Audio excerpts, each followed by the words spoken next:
Përshëndetje të dashur fëmijë. Shpresoj që t'jeni kënaqur deri tani me prallat dhe me vjershat, me rrëfenjat, me poezitë dhe vjershat që kanë recituar fëmijët e programeve, sidomos të Marli Got Talent, por dhe disa fëmijë të vegjël që kanë qenë të ftuar te programi jon. Edhe sot kemi një program shumë të bukur. Sot kemi këtu zonjën Lindita Bakalli. Tash zonjë do t'i them për edukat, sepse Lindita është një vajzë e re. Por, pse do thoni ju e ftova Linditën? Jo vetëm se është e bukur, jam e sigurt që gjithë mendoni ashtu, por Lindita edhe pse është e re dhe e re në Kanada, edhe pse nuk e ka profesionin si mësuese, Lindita ka vendosur që në kohën e saj të lirë të mësoj fëmijët shqip. Po, ka gjë më të bukur që të kalosh kohën kur ajo mund të bëjë çdo gjë me kohën e saj të lirë.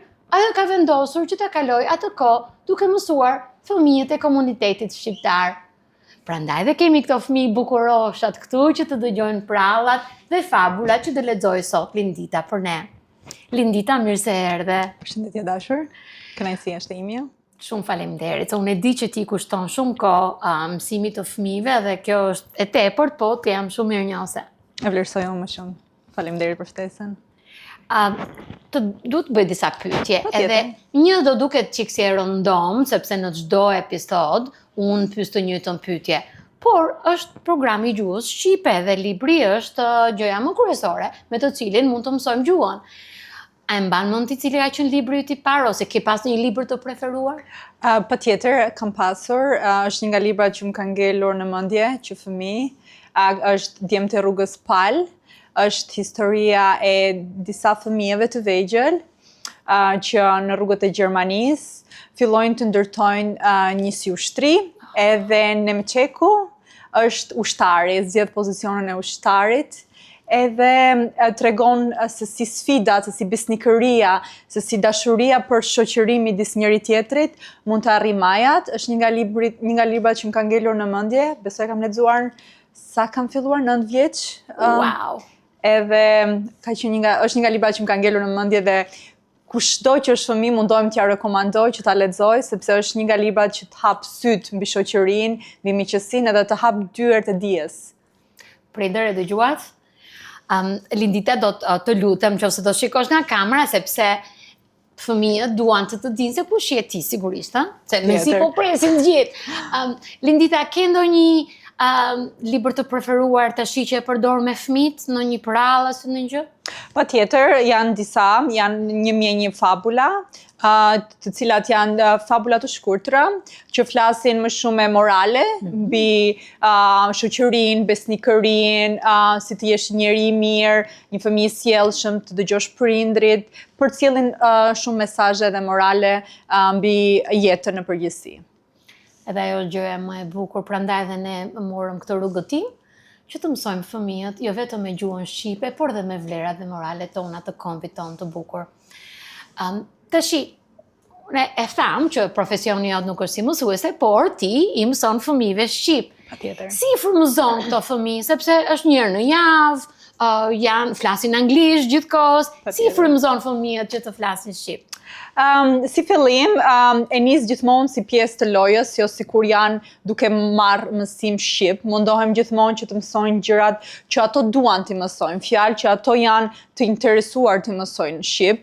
Nuk shkojnë në bazë të një kurrikulumi, shikojnë më shumë çfarë fjalësh duan të mësojnë, çfarë poezish duan të mësojnë, çfarë përrallash duan të lexojnë. Unë ua shpjegoj pak në anglisht, edhe pastaj ato fillojnë dhe i mësojnë në shqip. Edhe kam parë shumë përmirësim, kam parë fëmijë që kanë filluar ta duan shqipen, kam parë fëmijë që mezi presin të vinë të dielën, që të dëgjojnë, të mësojnë fjalë shqip, edhe tani në fillim ishte hajt, tani është përshëndetje. Bravo. So, edhe nuk përdorim më fjalën thank you, po faleminderit. Edhe këtu shikon ndryshimin se sa, sepse të jesh në Kanada është fillon ambientohesh me gjuhën shqipe. Edhe fillon ambientohesh me gjuhën anglishten, edhe është pak vështirë të mësosh të flasësh shqipe. Po, bravo, dhe sa i njerëzve si ty që kushtojnë dhe dedikojnë kohën prandaj dhe ne po bëjmë këtë program dhe faleminderit dhe Alt TV dhe gjithë sponsorave sepse Shumë faleminderit. pa ato nuk do ishte e mundur. Por nuk do zgjatemi shumë me intervistat sepse programi është për fëmijët dhe për prallat. Ke përgatitur në i përall, më duket se ke bërë përall edhe fabula. Patjetër. Mund ta i lexosh të lutem? Patjetër. E kam në telefon, që është okay? Po sigurisht që ti je vajzë e re, e kuptojnë dhe fëmijët që tash ti është me telefonin. Okej, kam Mamadhia dhe 7 kecat. Se është një përall. Shumë e bukur. So mund të filloj? Po, edhe mund të shikosh aty nga. Okej. Na ishte një herë Mamadhia dhe 7 kecat. Ato jetonin në një shtëpi të bukur me një oxhak të madh. Shpesh, Mamadhia shkonte në treg për të blerë kecave ushqim. Gjithmonë para se të dilte nga shtëpia, i porosiste kecat të mos ja hapnin derën askujt, pasi ujku mund t'i mashtronte ato. Një ditë prej ditësh, ujku u rritur fshihet pas pemave dhe pret aty derisa Mamadhia të niset për në treg. Kur shikon që kecat janë në shtëpi vetëm, afrohet e dera dhe troket. Kecat nga ana tjetër e derës pyesin. Kush është? Jam unë, Mamadhia. Hapeni derën vogëlushit e mi, i thot ujku me zërin e tij të trash. Nxirre këmbën poshtë derës, i thon kecat, pasi e kuptojnë se ai nuk është zërinën në së tyre. Ujku bën siç i thon kecat dhe fut poshtë derës këmbën e tij të madhe dhe të zezë. Kecat i thonë me një herë. Largohu, ti nuk je Mamadhia. Ajo e ka zërin e hollë dhe të ëmbël. Dërsa ti e ke të trash. Ajo e ka këmbën të barë si bora. E jotja është e zezë. Dhe ne e dim që je ujku. Prandaj, largohu. Ujku është gënjur nga dëshpërimi i tij largohet, por nuk dorëzohet. Merr një thes me miell dhe fut këmbën brenda, derisa ajo bëhet e bardhë.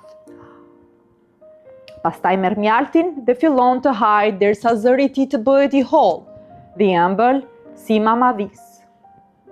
Derisa kecat e zgjuar, duke ditur që ujku do të rikthehet, vendosin t'i ngrejnë një kurth. Vendosin mbi zjarrin e oxhakut një kazan plot me ujë. Ujku rikthehet te shtëpia e kecave. Troket në derë. Ja Mamadhia, bite mi, hapeni derën, thot ujku me zërin e hollë. Na e tregon këmbën, i thon kecat. Ujku i tregon këmbën poshtë derës, por gjatë rrugës mielli kishte rënë, prandaj këmba e tij ishte sërish e zezë. Kecat e kuptojnë që dhe ujku vendosin t'i bëjnë një kurth. Mamadhi, kemi humbur qelsin, por ti mund të hysh nga oxhaku, po të presim na ka marrë malli shumë për ty. Ujku me ndjelet, i gjithë shënd e verë, ngjitet në oxhak pa menduar gjatë, se aty poshtë mund të jetë një zjarr që do të digjet.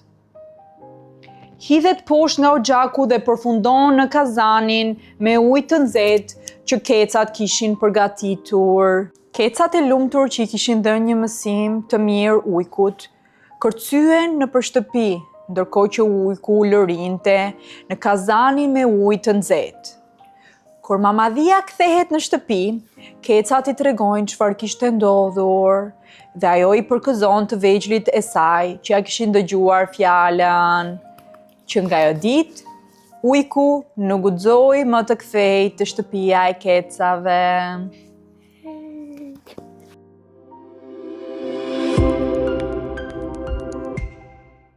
Një ditë vere, pellgu ku jetonin 2 breshka u tha nga vapa e madhe. Breshkat u nisën të kërkonin një pellg tjetër. Ec, dhe u gjendën pranë një pusi. Hidhemi në pus, tha njëra nga breshkat. Po në qoftë se thahet pusi, si do të dalim nga andej? Tha tjetra. Morali, më parë se të kryesh një vendim, mendo se çfarë të pret më pas.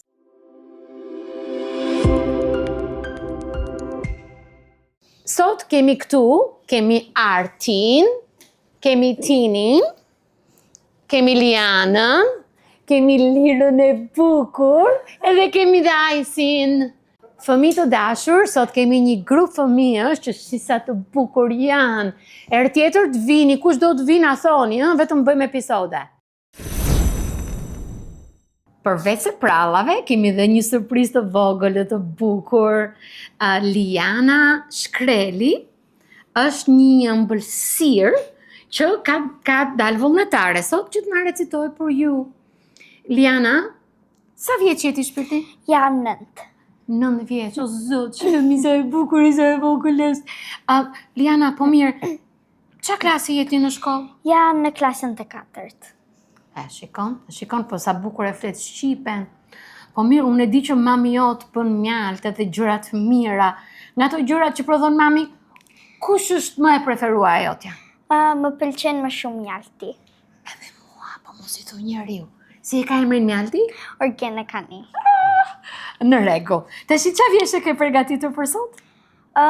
Kam përgatitur sa të dua Shqipëri. O bo, me zi po pres. Po hënjer. Sa të dua Shqipëri, me një hartë unë qëtis anë mban Shqipëris. Ja kjo ngjyra çokolat më tregon një mal të lartë. Shoca shportësa të vogla, rumbullak janë kodra. Lumi i detit dhe liçeni, ngjyra të kaltra por si qielli. Hip në male zbrit në fusha, zemrën me gëzim që mbusha. Hapi krahët të fus në gji, sa të dua Shqipëri.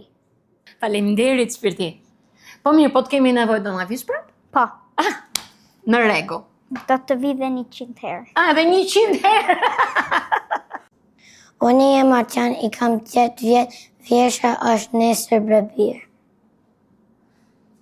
Për Kosova të jetë e lirë, mos le pa e pa të vend, se pari qka për hatrin tem, ku do të jesh në dio krenar, kur të pyesin të jem shqiptar.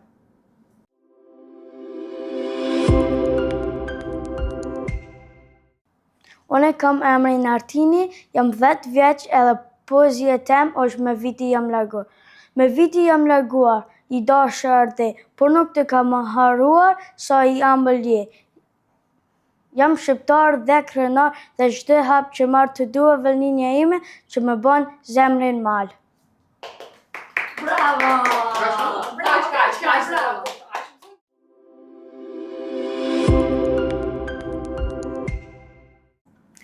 Tash ti të dashur fëmijë, kemi dhe një surprizë tjetër. Këtu kemi Ajsi Canametaj. Edhe ajo është një adoleshente që është pjesë e Marley Got Talent. Edhe shumë faleminderit Ajsi që na dhurove ditën sot. Faleminderit për ftesën juve. Ajsi do recitoj diçka sot për ju, por unë kisha dëshirë sepse mora vesh diçka Ajsi. Ti ke krijuar një klub, ke gjimnazi, ke shkolla? Po. Bravo. Te shkolla Marshall McLuhan, kemi krijuar një klub për shqiptarët, për studentët shqiptarë këtu në Kanada, dhe klubi quhet Bit e Shqipërisë Etnike, për të gjithë shqiptarë në të gjithë Shqipërinë. Dhe është drejtuar nga mësuesja Mirela Mahmutaj, që suporton klubin ton, dhe po ashtu shqiptare. Bravo. Po mirë, arova të pyes, nuk të vjen keq të pyes se sa vjeç je? Jo, asgjë. Unë jam 14 vjeç. Bravo, dhe në klasë të 9 më duket, ëh? Po, klasë 9 vit parë. Qa mrekullie. Po shumë faleminderit edhe një herë. Çfarë vjerë që do recitosh sot? Unë Çum Bushmali. Bravo. Atëherë unë po iki që ti të recitosh për fëmijët. Faleminderit. Shqipëri, moj nëna ime, më ke rritur me thërime. Shqipëri, të bësha falë, të kam nën e më ke djalë.